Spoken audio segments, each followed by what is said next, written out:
The U.S. Supreme Court is looking into a case that could have a serious impact here in Arizona when it comes to the Second Amendment. The court will decide if marijuana users will be criminally charged if they are caught with a firearm. 12 News journalist Chase Golightly spoke to some attorneys today.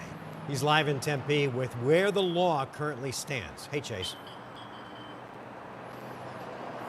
Mark, you legally can't own or possess a firearm if you consume cannabis, even with recreational and medical use here in Arizona.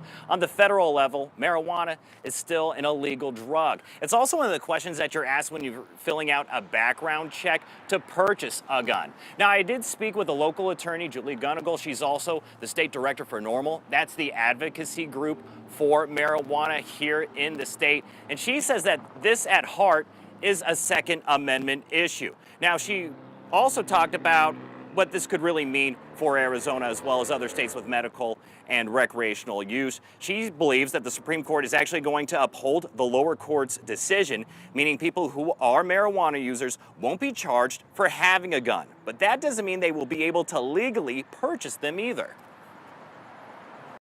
It's going to mean that people could feel comfortable that they will not be charged with a felony under 18 USC 922. What it won't mean is that they can honestly check that box on the ATF form when they're buying.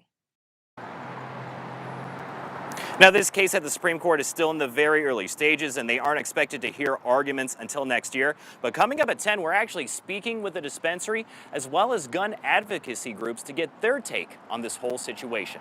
We're live in Tempe. Chase Golightly, 12 News. Chase, thanks. The law sounds good, but does it really have any teeth? In other words, short of drug testing, anyone who owns a gun, how would you find out if they had used pot?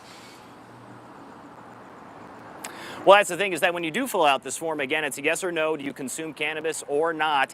They don't do a background check or anything like that. But the thing is that it is a crime if you lie on one of these federal forms. So that's really the crux of it. But again, even if the Supreme Court does uphold that decision, it just means that, hey, if you're found in possession of marijuana and a firearm, you won't be criminally charged. However, you could be charged for lying on this form.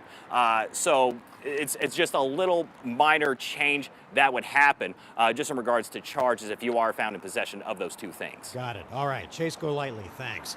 Let's get